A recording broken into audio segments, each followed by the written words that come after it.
Out. Hello, everybody, and welcome. I'm toronite, and alongside me is Stump, who will be my commentator for today. Stump, how are you doing? I'm doing good. I'm ready for some Pokemon trading card game. All right. So we actually do have a couple of things we want to address. First of all, we actually do have a couple of incentives and donations and a bid war to sort of go through.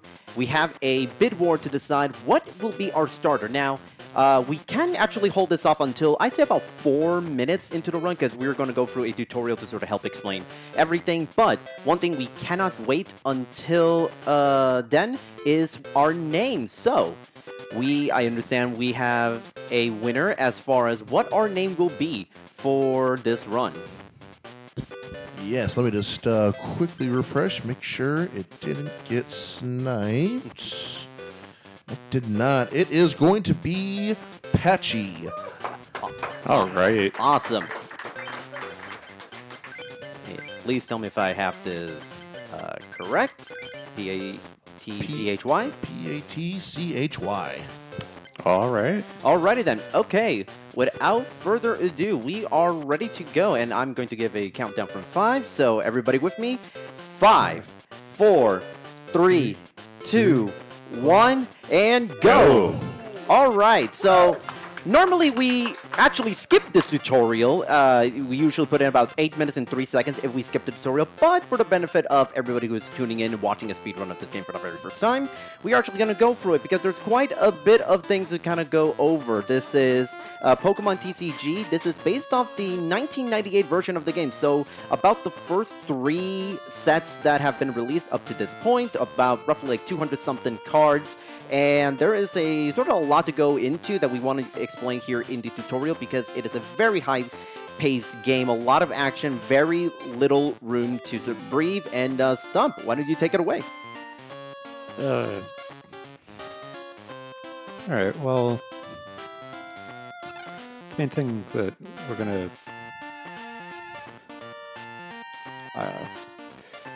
well, a lot of the time we're going to want to win by running the opponent out of Pokemon because that's often faster than taking all the prizes. But well, but yeah, this is basically the game. The game operates essentially like a card game version of the regular Pokemon game. You throw Pokemon out, you battle each other, and you win until everybody gets knocked out. yeah, I'm getting a bit too ahead of myself. But yeah, so basically the way the game operates is there are prize cards that we get every single duel, which I'll just refer to them as duels from this point onwards. And you'll see them in just in case. You see we have 2 prizes. So the objective of the game is collect all the prizes, and the way to obtain those prizes is by knocking out a Pokemon. Now, if we knock out all of our opponent's Pokemon before we collect prizes, we win automatically, and that's typically how we want to sort of play this around, trying to avoid having to collect all the prizes, because some of the boss fights can go up to 6 prizes, which will take quite a bit long time. And as you'll see, we are basically giving our Pokemon energy to be able to attack. They are our main resource to be able to execute attacks, and that is the only way to deal damage. The type matchups actually operate very differently in the card game, at least back in this time in 1998. We have 7 types instead of like the, I don't know, like 13 or 14 types that we had, or 12 back in the day. Gen 1, it was 15 types. 15. So yeah, so we have water, grass, fire, lightning, fighting, psychic, and colorless, which basically is this game's version of like normal and flying types. But it also brings out a very interesting little thing. So type matchups do matter, but not fully, because sometimes, because not all types are weak to the same type. So for example, you see Machop is weak to Psychic because it's a fighting type, but Pokemon like Rhyhorn are also considered fighting type because there's no such thing as rock or ground in the card game at this point, so they're actually weak to grass. So you have to sort of take that into consideration quite a little bit. And going through this tutorial, like I said, it's very slow, but gives us a chance to sort of explain everything in the game, especially some of the RNG components to this. Oh, yes. So, well, in Duel, the RNG is, well, it only advances when it's actually used, so well, there'll be some times when, since the game checkpoints your dual state each time across the menu, but yeah, if we see some bad RNG, we might reset to that and palm it off of the opponent. Yeah, there's a really cool stuff that you can do with coin flips where we can essentially, if we get a bad coin flip, depending on what resources we have, what cards we have, we can essentially, as Tom said, pass it off to our opponents so they could have the bad RNG. And we actually, and to sort of give it a little bit more detail as to the decks, the starters that we have this current bid war. There are 3 decks in this game, all based on the Kanto starters: Charmander, Bulbasaur, and Squirtle. Charmander has been predominantly the most popular deck throughout this game's speedrun history, up until like a few years ago, where Shadow Pinecone, who basically revolutionized the game by showing us how great Bulbasaur is. Charmander has a lot of great cards where stuff like Magmar, a lot of great fire types that allow us to tackle the Grass Club early on in the game. It also has some fantastic cards, such as Duck Trio, which will be our win condition for the end game, or as we hope so. We as well as stuff like Computer Surge and Plus Power, 2 trainer cards that are phenomenal throughout the run. And trainer cards are basically, to give an analogy, the equivalent of spell cards or whatnot in Yu-Gi-Oh! So that's essentially what trainer cards are, and we use them to sort of give us a lot of really good advantages. But yeah, Charmander has a lot of great stuff. Bulbasaur has Pokemon like Electabuzz and Hitmonchan because they basically clear a lot of the fights right before the end game. Same with Squirtle, but it doesn't have as many good trainer cards as Bulbasaur or Charmander, so it's typically described as the hardest deck, but that doesn't mean you can't have a great run with Squirtle. And the thing is, with all 3 decks, you actually have a very different route every single time you run either of those decks, which if you want to do like a race with friends of speedrunning this game, you each pick a different deck. Both runs are going to look so different. It's actually very interesting. I think we're getting near the end of our tutorial, so now is about as good a time as to announce what will be our deck. Whoops, I actually made a little mistake. One of the things about the tutorial is if you make one bad input, you have to restart the turn essentially. But this tutorial is predetermined, so we're gonna win regardless. But yes, as I was saying, what will be our starter deck? Who won the bid war? All right, so if I was listening correctly, you're saying that Bulbasaur is the ideal choice, the easiest choice, right? Yeah. Well, that's a real shame. We're going with Charmander. Okay. All right. It was a difference of $4. Wow. $79 compared to the $75 that Bulbasaur raised. But regardless, thank you so much for that. It is $186 for that incentive. That's incredible. Thank you all so very much. Does that mean Squirtle didn't get anything? Oh, Squirtle didn't get nothing. No love for Squirtle. Okay. Well, sorry, Squirtle. Maybe next time. Okay, so we just finished the tutorial. We're about to pick our deck. Now, we are actually going to do something that I believe has never happened in an in-person marathon. We are going to try something that's called mail manipulation. The way this game works, it operates on a global frame rule, which decides everything. What our opponent's opening hand will be, what coin flips are going to be decided, and most importantly for this trick, it will decide what cards we will get as our very first pack for that we get for free after we finish the tutorial. we are going to try and see if we can get a Hitmonchan. And if we are able to do that, then everything will... Then it's going to make the run so much better. So I will actually going to need a bit of silence on this one, because it's basically a frame-perfect, almost frame-perfect deal, where we actually have to make sure we get it right. I'm going to try this twice, because it takes about 17 seconds to pull this off, so...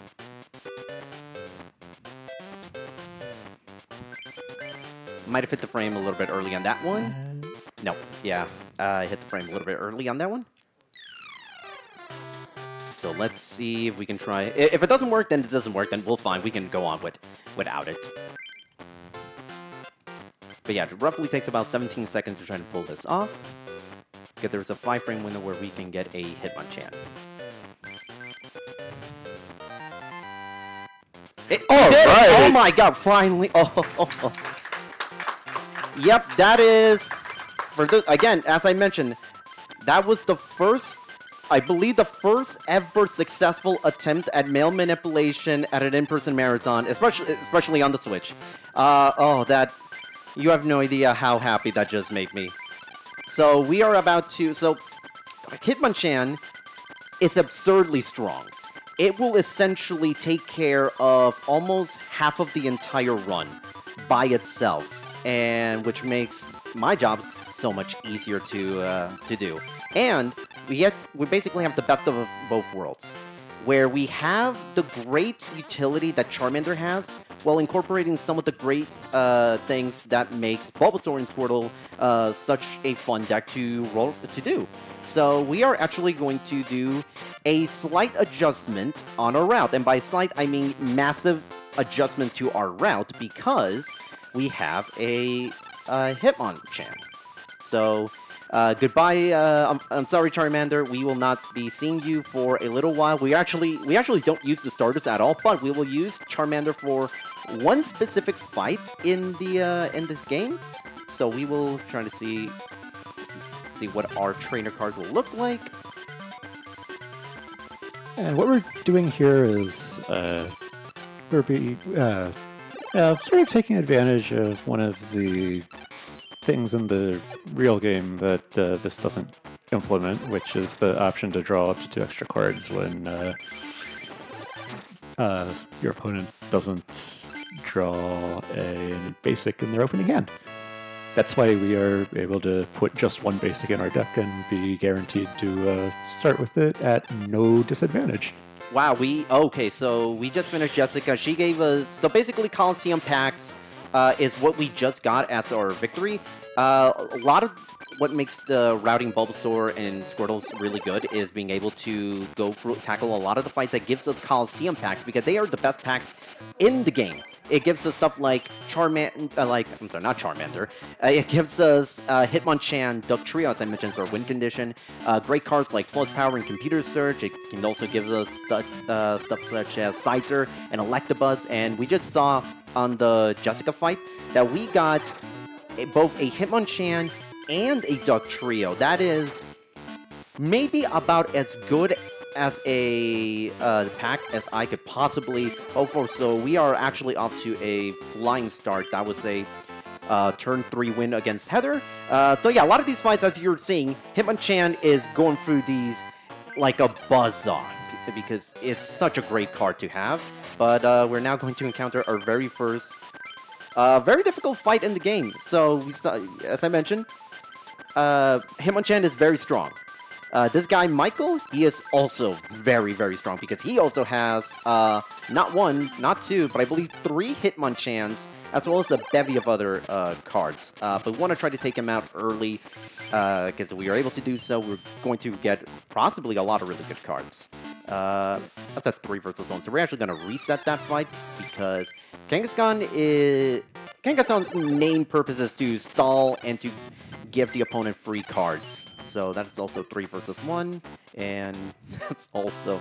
That's kind of the unfortunate part, is that we are going to be doing quite a bit of reset, and we did not do so in the first 2 fights, because they were about as good a fight as you could possibly ask for. Oh, alright. That is a much more favorable, but we'll see what Michael has in store. He is... He's not a boss fight, but you might as well call him a boss fight. And the defender. We're gonna see if he evolves, does anything. Okay, that's fine. Actually, that works out perfectly because... Oh, because special punch. Yep. Oh, oops. So this is one of those times where you go back to where it checkpoints the dual state. Yeah, pretty much. And this is we're still in a very serious situation. But yes, we just used plus power to essentially beat the Magmar on our very first on that in one turn, where it typically does not take. It typically requires multiple turns to take out Magmar, and yeah, plus power is a wonderful thing. Yeah, plus power is arguably the best card in the entire game because it gives you basically it adds 10 more damage to your next attack.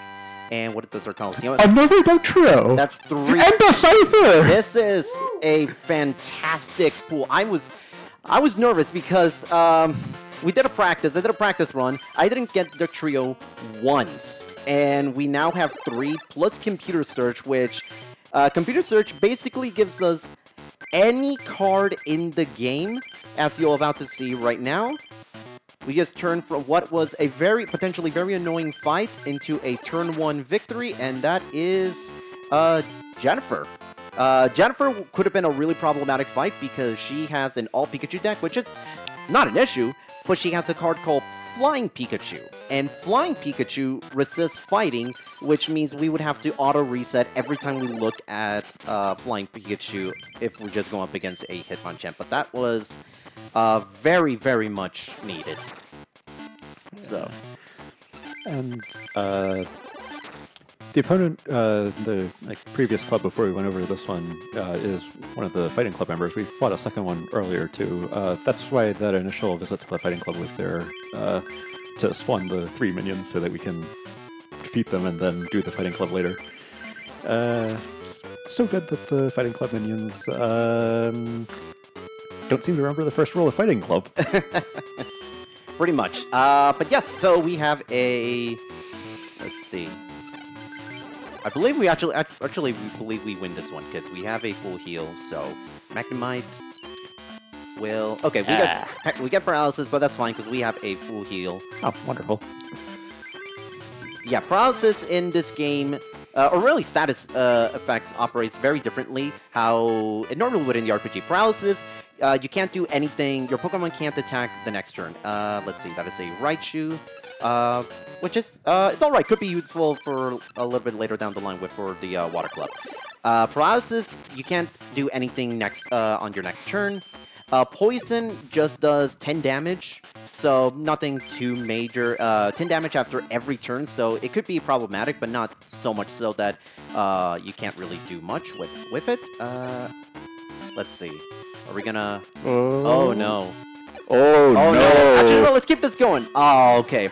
Alright, so for those of you who don't know what just happened, so Stone Barrage is a move that Geodude has, which operates, this is how it operates.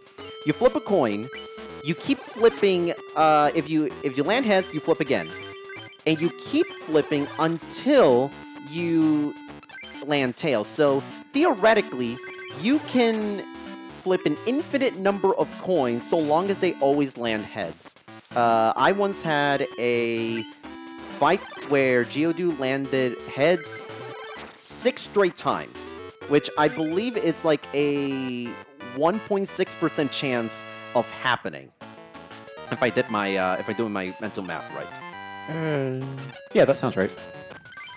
So we are actually going to go through our very first boss fight of the entire run, and very good time to basically explain boss AI, because in this game, the AI cheats. And I'm not talking about, like, they pull some heart of the cards nonsense and they get the card that they need, although they do that. They do that. However, you notice that it's a 2 versus 1, or now it's a 3 versus 1. You will never, in a boss fight, encounter a fight where it's a 1 versus 1.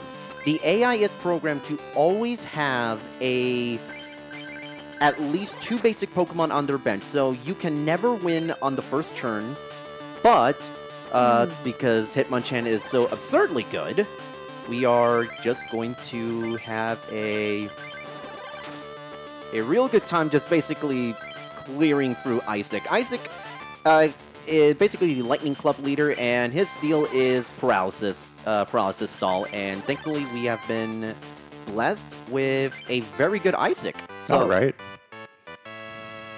So now we will get our very first medal. So basically this game's version of gym badges. Yeah, terminology here is a little bit different. Gyms are not called gyms, they are called clubs. Gym leaders are called club masters.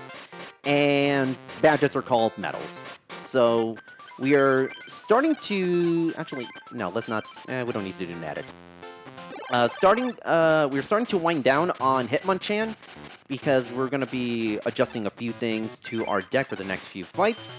But it will not be the last time we see our precious, precious boy Hitmonchan. Let's see. Is this a winnable fight? Let's see. Let's see what Professor Oak gives us. Ooh. This might be worth it. It's probably going to end up with a slow fight against Chris, which is basically another version of Michael, just with a slightly worse deck, but he can be very, very difficult because he's got a lot of high-powered Pokemon. No, that's a reset.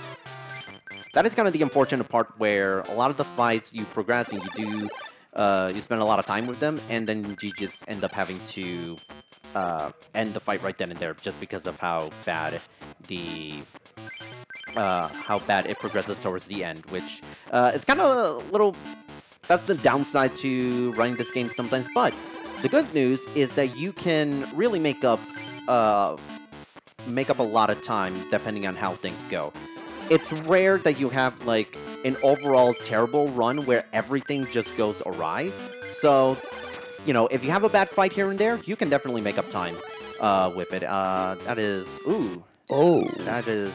Actually, wait, no, he uses Super Potence. That's actually fine. It's just gonna get...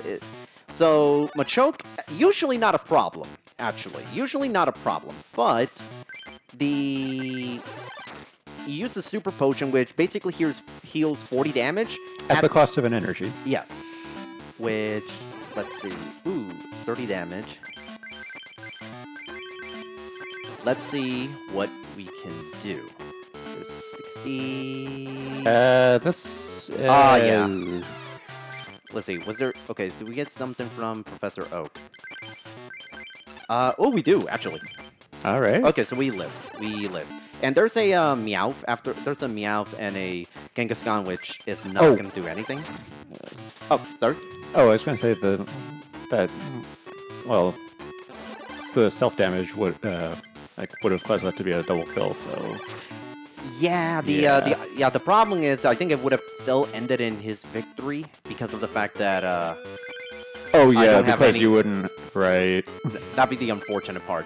Okay, that took a little bit longer than I would have expected. Chris can be very annoying, problematic. I mean, we're still running 2 Hitmonchans, 2 Pokemon against an army of like anywhere from like 12 to 20 Pokemon. So sometimes you do get those bad fights. But here's another fight. Actually, no, we're not going to go into that fight yet. We are actually going to go with what has been many considered the easiest fight in the game. Just wait. I bet you I'm going to have like the worst luck possible. Just you wait. Sarah is considered the easiest fight in the game, mainly because you only need to knock out 2 Pokemon. Come on. And oh wow! All right, there we go. Okay, thank goodness I did not. Thank goodness Sarah did not make me eat her own words. Now we're about to fight her sister, the hardest fight in the Water Club. Would anyone like to take a gander as to what this ace card of this Water Club trainer is? Actually, no. We actually going to do a deck of that. There. Okay, now we're bringing in Charmander on this one. And you might be wondering to yourself, well, wait a minute. This is Water Club. Why'd you bring a Fire-type Pokemon in it?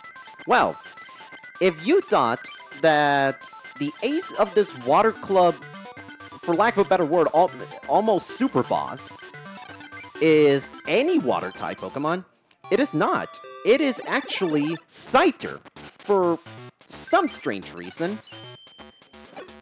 And there it is, there's the Scyther. And the unfortunate part is, Scyther resists fighting, meaning that Scyther completely walls it. And, ooh, this could actually be a turn 2 win? Oh.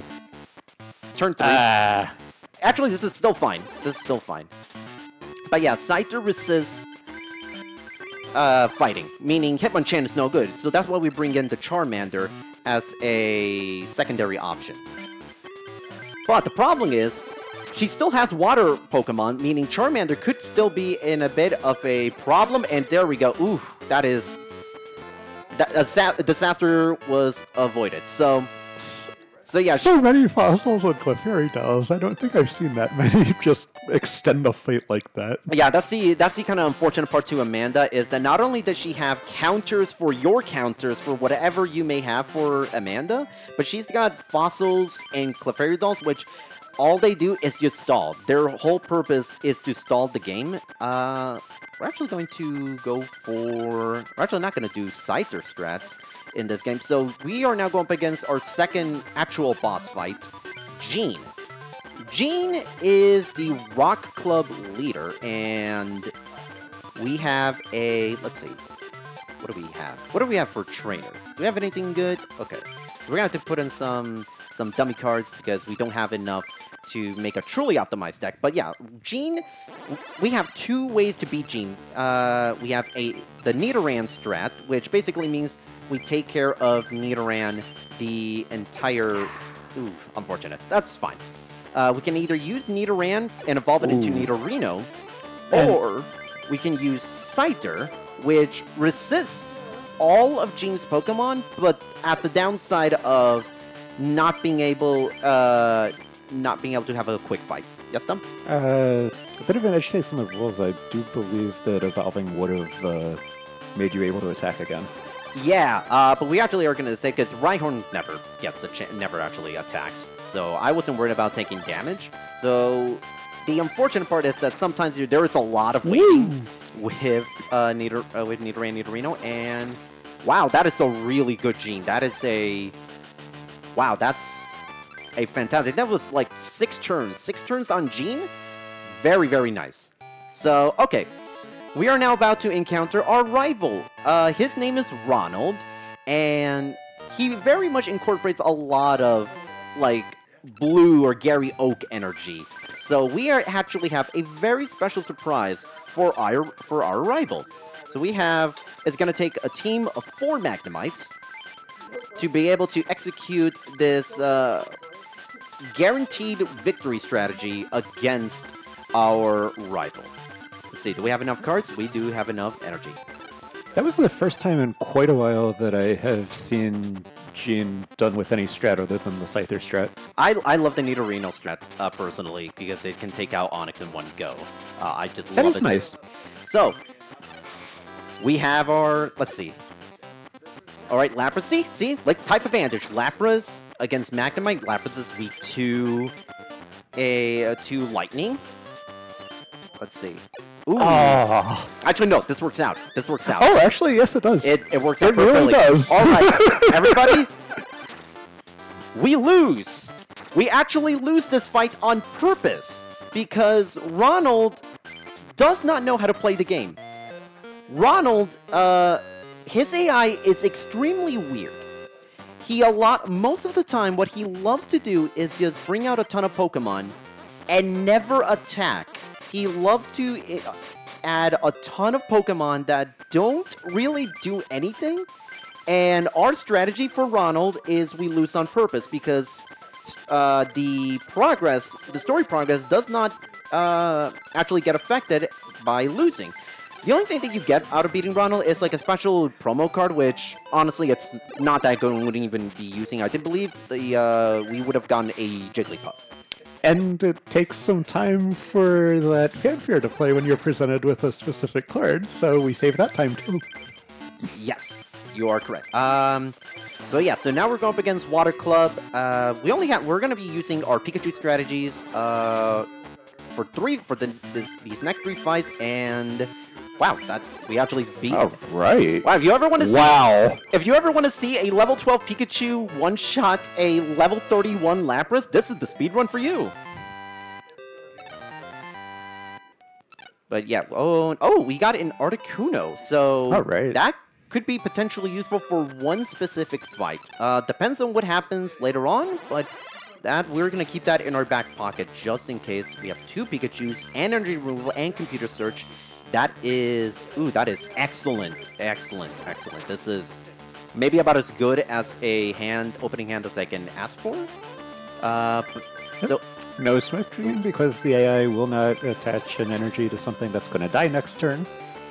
Yes. So so when the AI has a Pokemon that is about to faint, it basically goes into like an almost self-preservation type of how would you describe it? Self-preservation type of behavior where they just completely abandon the Pokemon that they have in front and just setting up the bench. We can actually use this behavior to our advantage because we have a... Let's see. Unfortunate. That's fine. We still take out the Seeking One Go. Because we can trick the AI sometimes by using a weaker attack to make it think, oh, it's going to live next turn, and the next turn, bam, we take it out, and all it did was just waste a turn by... attaching an energy on a Pokemon that's going to get KO'd next turn. That was actually a really good Amy. Pikachu's strategy is usually slow, mainly because we need to evolve. Pikachu is very frail, but first 2 fights have also been lots actually of very coin good. flips. Yeah, a lot of coin flips. Which way I like them is usually better. A lot more HP and a lot more damage output, potentially. So now we are going to the Science Scope. That's right. There are so few types in this game that we actually have to make up random types in order to actually win, in order to actually have the prerequisite 8 badges, or 8 gyms, or whatever you want to call them. This pretty much is like poison types, which are represented typically as grass types that are weak to psychic. Pretty much, and let's see, do we have something going? I think we might be able to win next turn. Usually Pikachu's strats for me is pretty slow, so this has actually been, we've actually been flying with this. This has actually been, without having any idea what the timer is looking like right now, I would say we're actually having a pretty rock-solid start. And that's fine. Imposter Oak is basically the anti, let's see, how much did it do? Oh, whoops. Oh, I saw you. Oops. There we go. One minor mistake. One minor input mistake. Don't worry. I mean, all that it lost a couple of seconds, but no big deal. There's no kill like overkill. Okay, so we're actually going to bring back our lovely Hitmonchan and introduce the trio, our win condition for much later on into the fight. And while I am bringing those 2 into the fold, we actually have time for any either messages or any donations or any announcements or anything of the sort. Oh, we got some donations here. Starting with $5 from Gary. I'm only assuming that means Gary Oak. No comment, but they're the ones who sniped the deck incentive, so you can thank Gary Oak for running Charmander this run. We also got $14.50 from AJ. Good luck on the run, toronite. Donating Pokedex number 145 for everyone's favorite Pokemon in this run, Zapdos. Hopefully, you won't get hit by it too much. Oh, that will be... I don't know if that's foreshadowing a potential really annoying fight that we'll have much later on. But we'll cross that bridge when we get there. Yeah, knock on wood. Yeah, Now let's hit that Imakuni percentage incentive. We also got $2.22 from Welsh RTA. Let's get a $2.22 train started to hit the Imakuni goal and raise money for charity. Sound good, y'all? Sounds good to me. Shoutouts to AJ and Welsh RTA. They are 2 of the best runners who have ever run this game. I couldn't have done I couldn't be anywhere near as good a runner right now as if it weren't for them. And shout out to the entire TCG community, which are just an absolute bunch of lovely people. Shout out to Pinecone also on a phenomenal runner. Franksy Games, who I apologize that we didn't get the Squirtle run. He is basically the Squirtle king. So apologies. Maybe next time, Franksy. We just actually cleared Ken surprisingly quickly, and now we're going up against Murray. So this is... Oh, wow, we actually have the trio, so this could be good. Oh, perfect. Oh, wow. This is perfect. So This is going to be fun. So, okay, so Murray and Ken are essentially sister fights. And what I mean by that is that they have very identical playstyles, is use a ton of colorless Pokemon for the purposes of being extremely annoying. Let's see, we don't have any energy, so we actually can't do it. So we can't actually... Not a great idea to evolve right now. Oh, wow. We are... Where are my fighting energies? Come on. There's like half the deck. There we go. There's one. That's fine. Ooh. That's fine. That's fine. Yeah. Oh. Okay. Well, thankfully, we have a Hitmonchan, which could be useful in case we get a certain card into the fold, but we actually haven't encountered that yet, so that shouldn't be an issue. But the way Murray and Ken operate is they have a lot of stall tactics, and what they like to do a lot is use colorless Pokemon such as Chansey and Snorlax and Kangaskhan to stall out the fight. So a fight very easily that could be like a minute long will go from like 2.5 minutes just because of how annoying it is. We're actually gonna keep our... Actually, no, this is a perfect time to illustrate. Okay, so you saw that that was a heads.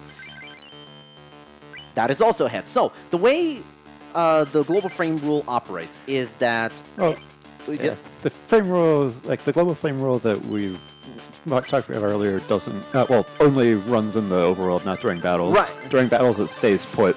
So, that includes across resetting and using Continue Duel to prevent you from re-rolling things that way. But if you do something that consumes RNG, like we did here, we get that heads, and then the opponent gets something else. Yeah, so we essentially, like I said, we basically, what we did was use up that heads that Chansey got before we reset. We used it on our Pokeball, so it essentially made the coin flip go random again, and essentially won us the fight because Chansey flipped tails, and Chansey stood no chance. Ooh, Super Energy Roll. That is a potentially useful card for the end game. Yeah. Since it was a heads, we also consumed a whole lot more of the RNG when we shuffled the deck. Oh, yeah. So... That was actually really good, Murray and Ken. That was actually pretty good. We were actually fortunate that we did not get to see Mr. Mime, because Mr. Mime would have been the worst. Because Mr. Mime, he has a passive ability where, ooh, this is perfect. Come on, there we go. Come on. Turn one loss, there we go. All right. We lost, everybody. Congratulations, we lost. So, yeah, so that is actually the optimal Ronald. That we lose on turn 1 using this method where Hitmonchan comes out first and takes it out in his very first turn. So very, very useful. We're going to use Mewtwo now for our the psychic portion of our run. But yeah, as I was saying, Mr. Mime has a passive ability where if you inflict more than 20 damage onto it, that damage gets reduced to 0. So that's why we include Hitmonchan on there, because even though it's weak to Psychic, it takes about 2 turns to set it up, and that gives us just enough time to be able to actually get the necessary cards needed. The necessary resources and time to be able to take it out. So usually, if we get a Hitmonchan in there, it makes for a slightly slower fight, but potentially safer if we have to take care of a Mr. Mime. So, Toronite, can I make a request real quick? Sure. We are sitting at about $70 for that Imakuni bonus run out of 200. Could you perhaps explain what exactly the Imakuni % bonus run entails and what we have to look forward to if we can get that $130 gap closed here? Okay, so best I can explain to you is through three words, which are gonna sound very weird for a card game.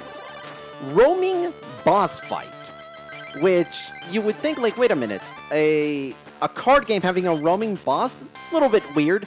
But Imakuni is basically the Pokemon TCG community's, Pinecomb said it best once upon a time, is essentially the tingle of this let's see. Okay, no, that's fine. Basically the tingle of the Pokemon TCG community. He's I believe he's a comedian and a musician that does a lot of work with the Pokemon trading card community, and they actually made him into a character. Ooh, this could be problematic. One, two. Do we need? Okay, we can defend her, and we'll live. Yeah. Okay. So what makes Imakuni so unique is that one, he's got a really funky tune that can only be heard in his boss fight. And he has a signature card, which is the purpose of Imakuni %. We have to beat him 3 times in order to acquire that card. What that card does is it confuses your own Pokemon, which, outside of like one extremely weird niche strategy using Muck, there is no real good way to actually use Imakuni. And you can see some really wacky stuff like you win the fight on Imakuni's first turn where he knocks out his own Pokemon because of confusion, and you don't even have to lift a finger. And you actually, if you were to do like a casual playthrough of this game, Imakuni is an amazing way to farm for cards because he gives you one of every single pack in the entire game, which is just an absolute godsend if you're trying to farm for cards and everything. Doesn't Imakuni's AI play the card immediately anytime he has it? Yes. I believe that's the case. So yeah, he is compelled by the laws of Imakuni, his own laws, to actually have to use up the card. And like I said, very wacky, very weird, but funny boss fight. Let's see. Okay.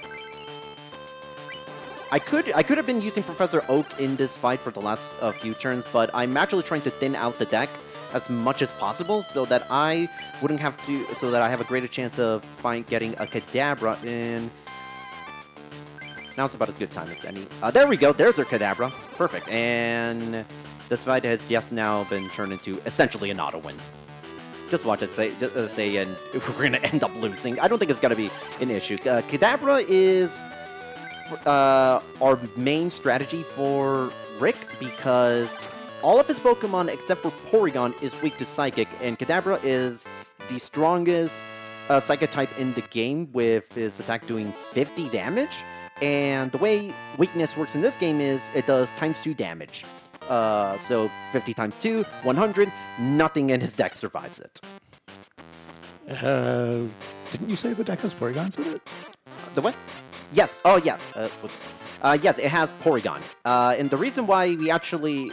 yeah, it has Porygon, and Porygon's very annoying because Porygon, what he can do is change your own type. So, by the way, this game... Ooh, perfect. We'll see. Oh, I was thinking of Porygon's resistance to Psychic. Yes. Yeah, but thankfully, stuff like... ooh, are we gonna lose right now? No, we're not. No, we're not. For now. So yeah, so... Do we have to... No, we don't have to evolve. Okay, we're good. So yeah, so Porygon does resist Psychic, which means we don't actually take out... we don't take it out in one go against Kadabra, with a Kadabra, but it does 20 damage, which means at worst, it's going to be a 2-turn victory against a Porygon, but if we draw a plus power, we can still take it out in 1 turn. And, ooh. Yeah, so we're going up against... this fight, Brittany. Brittany, what makes her a very unique and not difficult, but very lengthy fight is the fact that Brittany has one of every single Pokemon type in this game, and it can be quite annoying. Ooh, are we in trouble? Let's see, we can draw a potion or something. Let's see. Okay, no, we're good. We're good.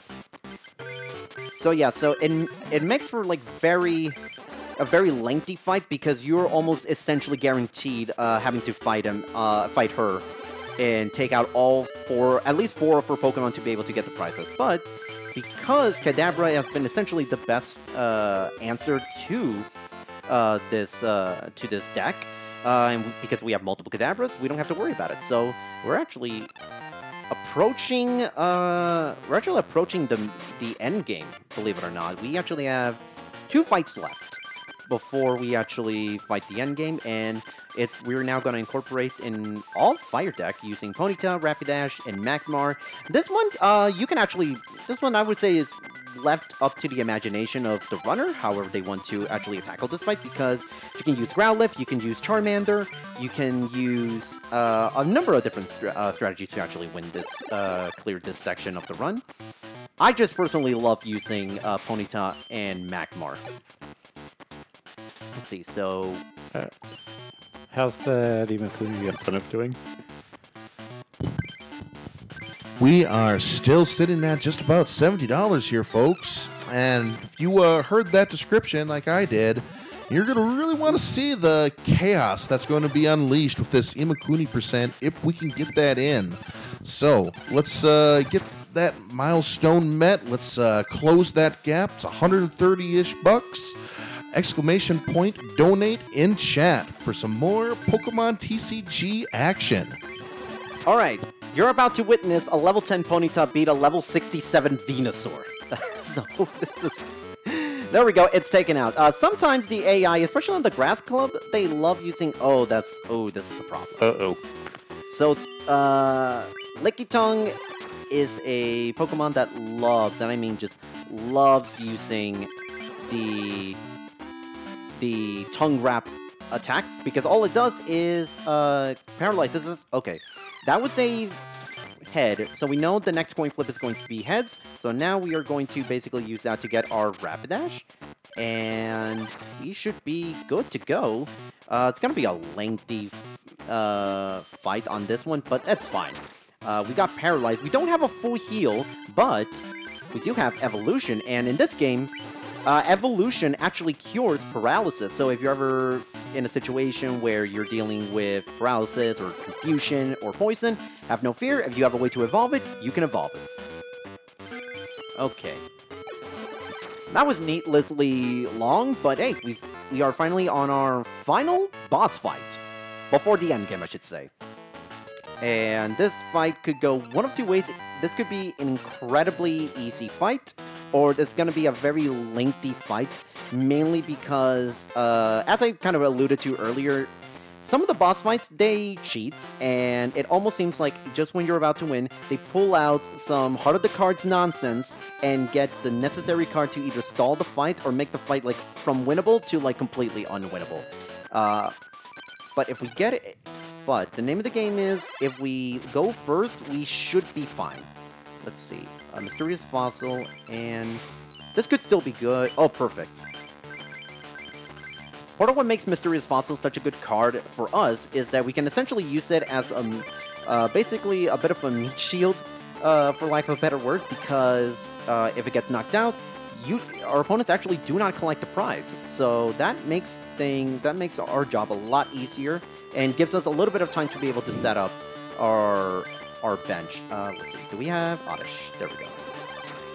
Oddish can be very annoying because it can just paralyze you, and it can evolve into Gloom, which means it could also poison you. And believe it or not, in this game, you actually can be hit with multiple status effects. You actually can be poisoned and paralyzed or confused at the same time. Hold on, there we go. But actually, this is on the... Okay, there we go. That's a victory. Okay, we have just got our 8th and final club medal. So we are now about to enter our the end game, the Pokemon Dome.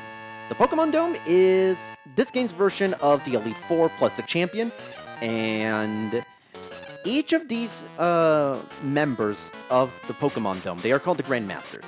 They have basically a lot of really broken cards, some of which don't actually exist in real life because getting those cards would make the run, it would make the TCG, at least in 1998, like completely unbalanced and utterly broken. Also, a lot of those cards pick something randomly. Yes, yeah, so you can't really do something randomly, or not easily, in the Pokemon TCG game, unless you want to do, like, roll a dice or something. But anyway, so we have our 4 Grandmasters, Inky, Blinky, Pinky, and Clyde. And our first fight is Courtney. Her ace is, let's see. Oh, this is actually perfect. This is actually a perfect first opening hand. Yeah. So Courtney, she has a Pokemon. Oh, there you saw. Her ace is Moltres, and when it's played onto the field, it actually gives Courtney anywhere from 1 to 4 fire energies at random, and she has multiple copies of that Moltres. So it makes for a very, very difficult, not difficult, but lengthy fight, I should say. Also, those legendary cards are a bit of an edge case on the AI always starting with 2 basics, because the AI will not play those in the opening setup, but wait until their turn to get the effect. Yeah, so if you ever see a fight where we see a 1 versus 1, that's an automatic indicator that they have their legendary ace in their hand. They just choose not to play it. But with some of the fights, if you happen to be lucky and actually get a favorable matchup, you can technically try to exploit it to the point where you can win on turn 1. It is extremely difficult, and it's not recommended on a marathon, but it is possible. I've actually done it once ever for the next opponent that we got coming up, and it's like the funniest thing ever. Like, they had their legendary ace card, and they just choose not to play it. And yep, that is Courtney. Courtney, fire deck, so we would have to go with a water deck. This was the fight that we could have used Articuno in. It's a viable strategy, but we chose to go Seal and Dugong just because we had a lot of resources to be able to pull out a Dugong, especially getting it on the opening hand, which was a no-brainer. So this will be our final deck edit for the entire run. So we're gonna optimize it for the very last time, because Duck Trio, as I mentioned at the start, are win condition, and we will basically be using this deck for the remainder of these fights. Steve, as you mentioned, legendary Zapdos fight.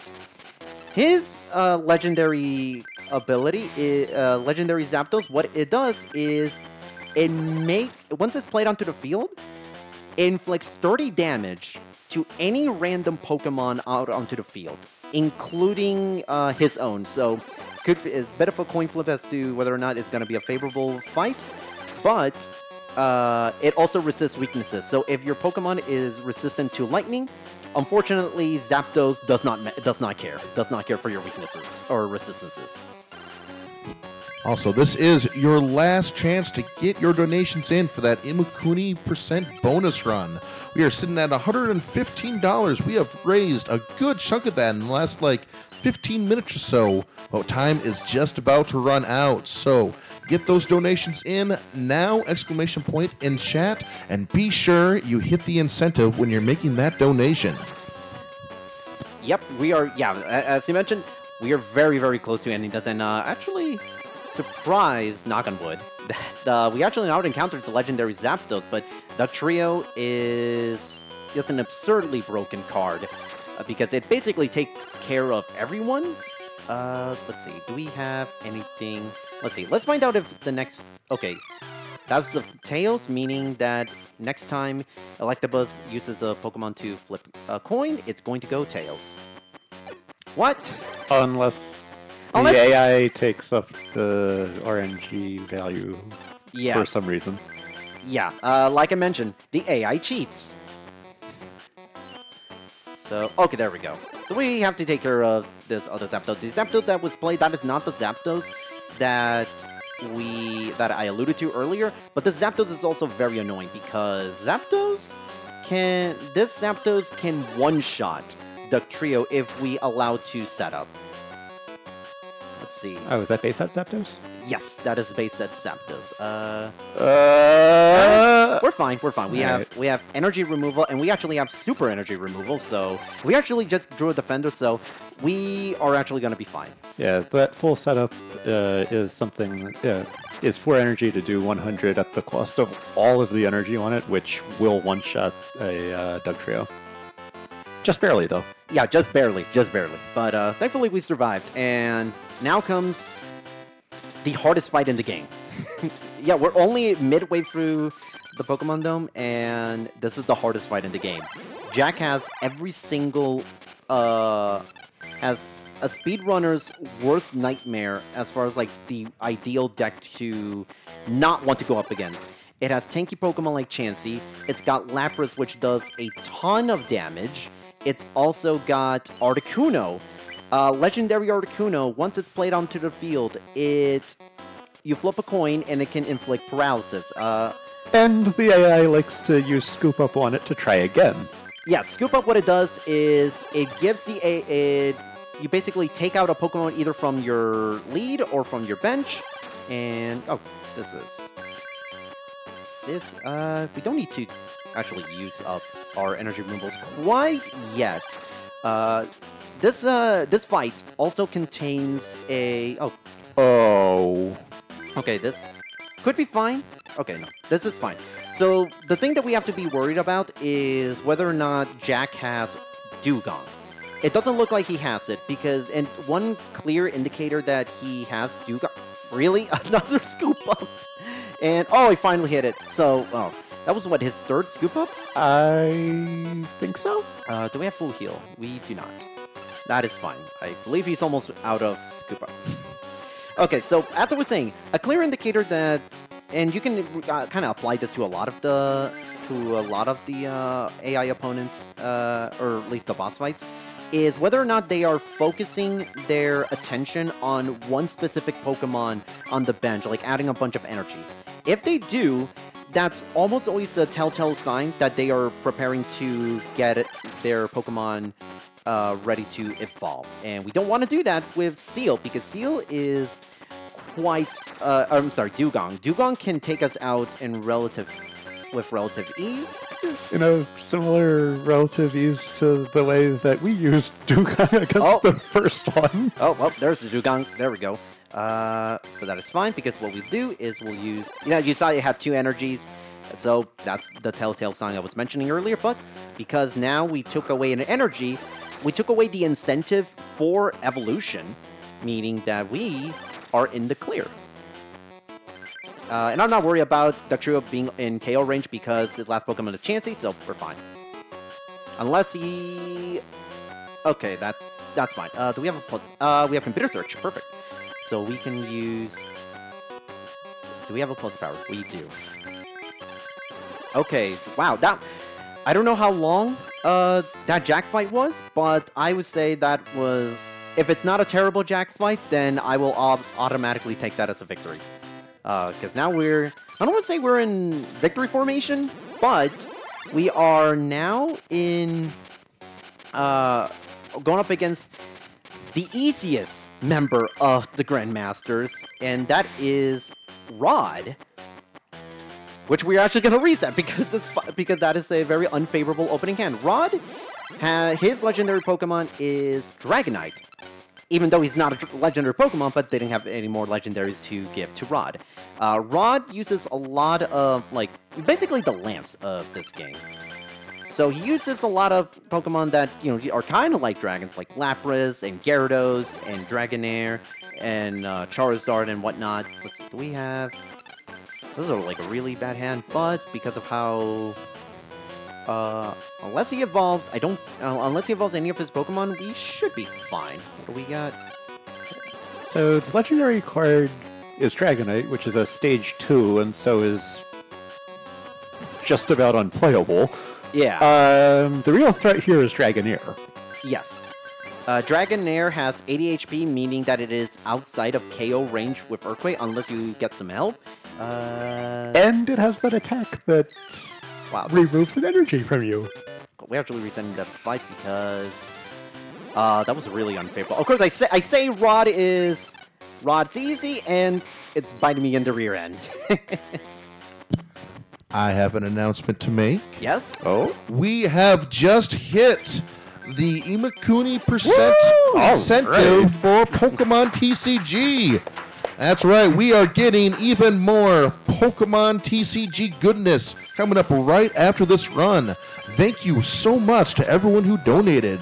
Really getting in that last minute crunch there. Oh my god, yeah, absolutely. Right Thank down you, to the everyone. wire. Yeah, thanks Yeah. so much, everyone. Yeah, thank who, you. made that happen. Yeah, specifically the anonymous $85 donation. No comment that Oh, wow. pushed us over that edge. right. Yeah, thank you so much. Let's see. Do we get a... oh, perfect, that was a... I instinctively hit reset, but that is going to be... we won. We just won this fight because it is... we just got the trio, and I don't see a... Okay. Hold on. Let's put our thinking caps on. We have a... Okay. We have a defender. So we are outside of KO range from the Dragonair. Now, on this turn, let's see what in store. Well, it didn't even matter. It didn't even matter. Let's see. But just in case, we're technically still in KO range because Slam can inflict as much as 60 damage, which is how much health we had left, but that's fine. Let's see, and there's a, wow, 3 straight coin flips landing, 4 straight coin flips! That is, okay, if I'm doing math right now, 50, 25, 12, 6.25% chance. We just witnessed, wow, that is really unlucky.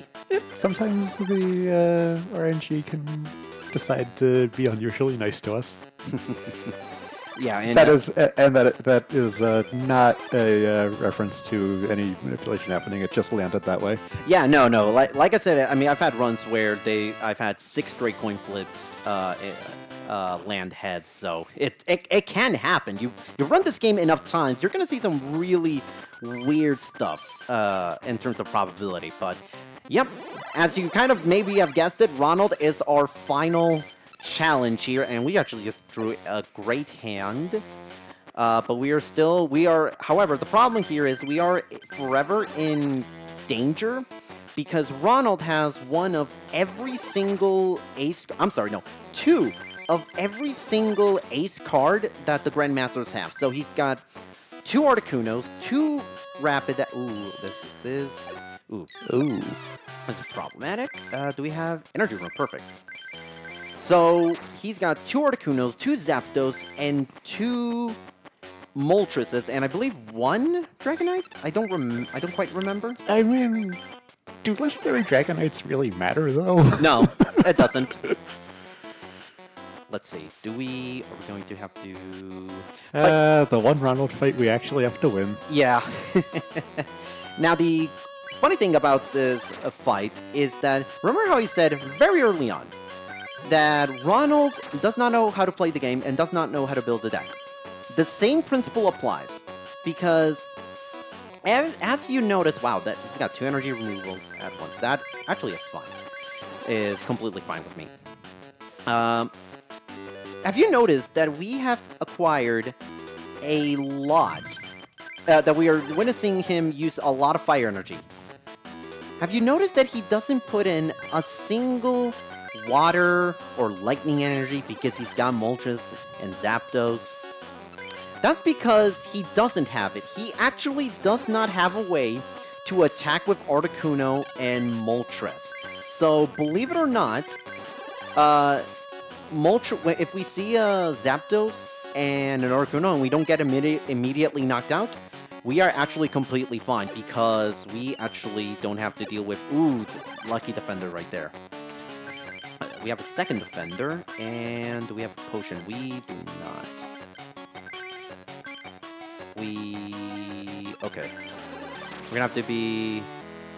I mean, there was another rogue. Let's... If it's another... And there we go, perfect. Okay, we have just beaten Ronald. That is our champion. Now, we are now the new champions of this region. We're still not going to call time just yet because we actually have to do one minor thing after beating Ronald. and that is collect our winnings. And there we go. We now get one of every single legendary card that we saw throughout this run. Except for Zapdos. We didn't actually see Zapdos, but you're about to see the artwork for Zapdos and for Dragonite. Some of these cards look really, really cool. And get ready on time. It's coming up. Yeah, that's true. Very soon. Very soon. Yeah, thank you for reminding me. Okay, so it's going to be time now. Time. Woo! I'm looking at... Okay.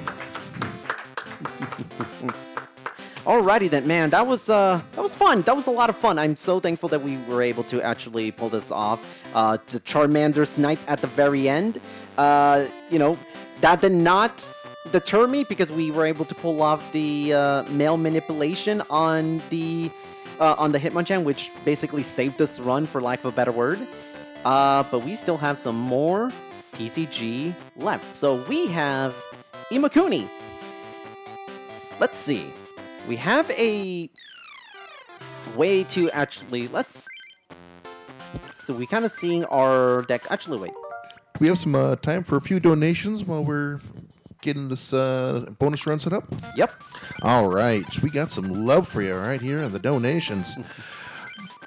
Start with $20 from Edward Malls. Can we take a moment to appreciate the awesome music in this Pokemon TCG run?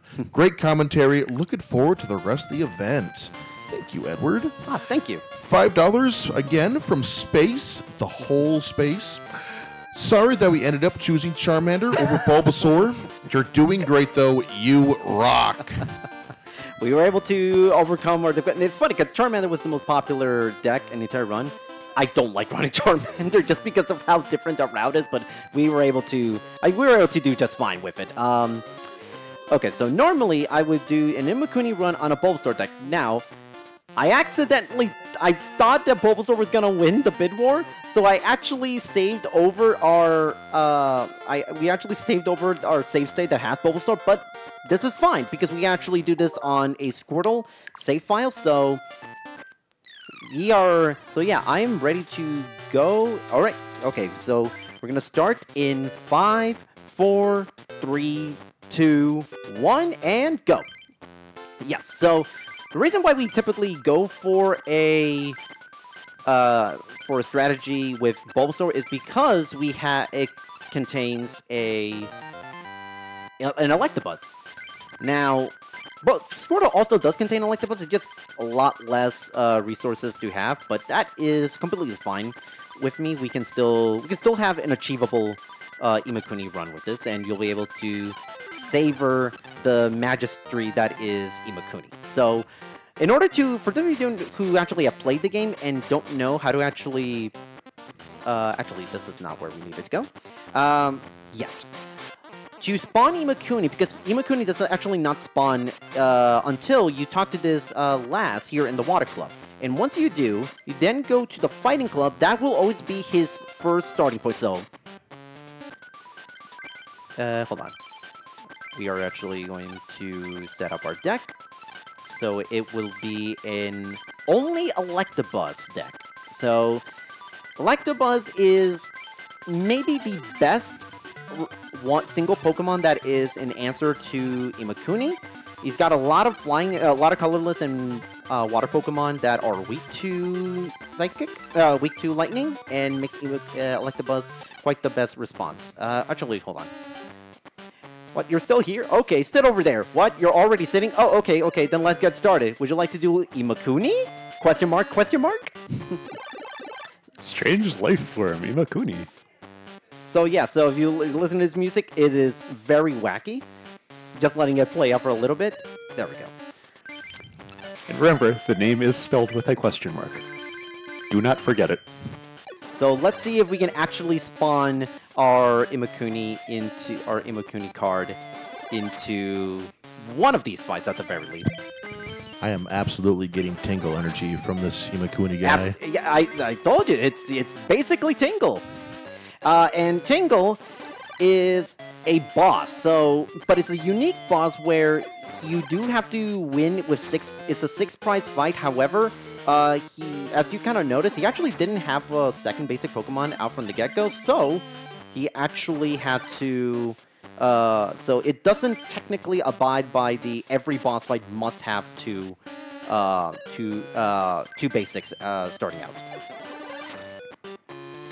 All right, let's see what. Okay, we win. We have won the first fight of Imakuni. We have beat stage 1. There are 3 stages to beat Imakuni. The deal with Imakuni is you have to beat him 3 times in order to get his signature card. We did not see it in here, but we are hopeful that we can find it. A lot of really good cards in here. Cards that we'll never use in this little meme category. So, we now save. And we're going to reset until we can spawn Imakuni. Nope. So, because Imakuni basically spawns at random, it's actually easier and faster doing this strategy than going through the overworld and figuring out where Imakuni is. It just takes a lot of trial and error to be able to pull this off. Nope. So I hope you guys like hearing the first 2 seconds of the intro music. There we go. There's our second Imakuni.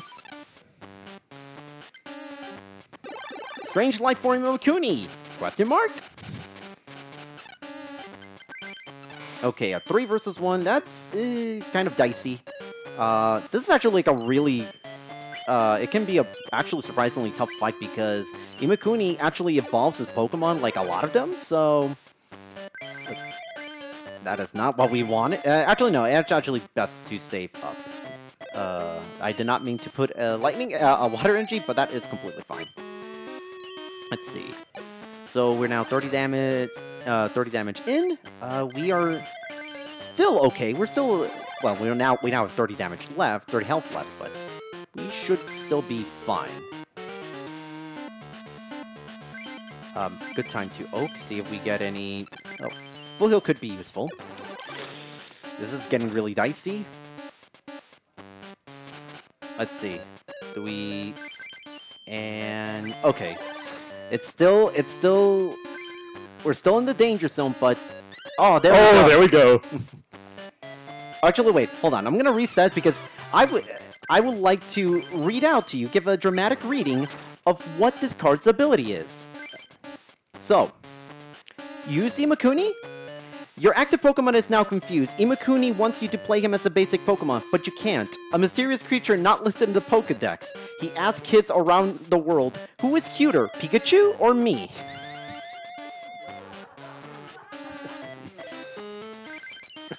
Let's see.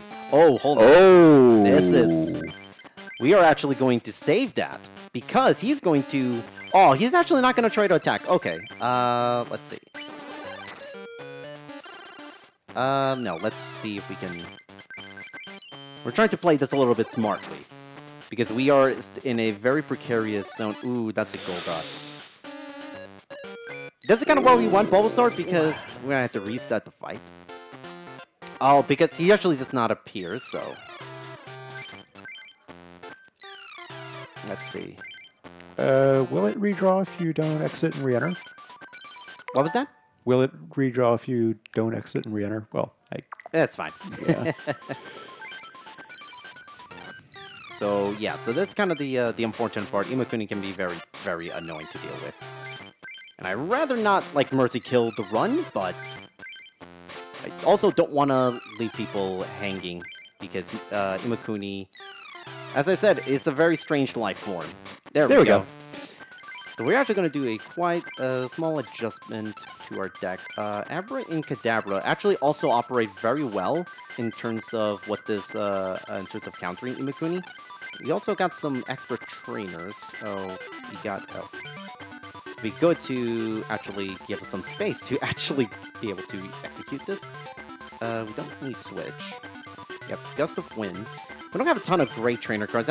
And like I said, that is the unfortunate part of running this deck instead of Squirtle, but it is completely fine. But if it gets to a point where like it gets that bad, we can like I said, we can do something even as far as like a Mercy Guard, or I can show off something very, very unique in this category. Let's see. we... actually, this could be fine. Okay, so long as we paralyze. We paralyze. Unfortunately, we lost out on Kadabra, but if in which case, I can actually show off a special little glitch that's called Dual Escape, if I can remember the exact inputs for it. But what? Let's see.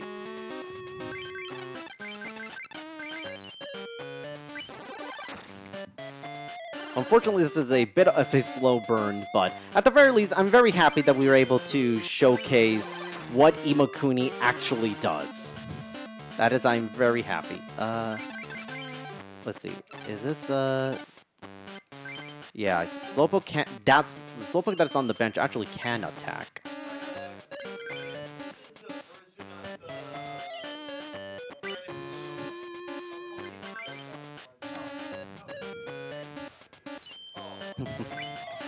Yeah, so... Ooh, perfect. Kadabra, finally. All right.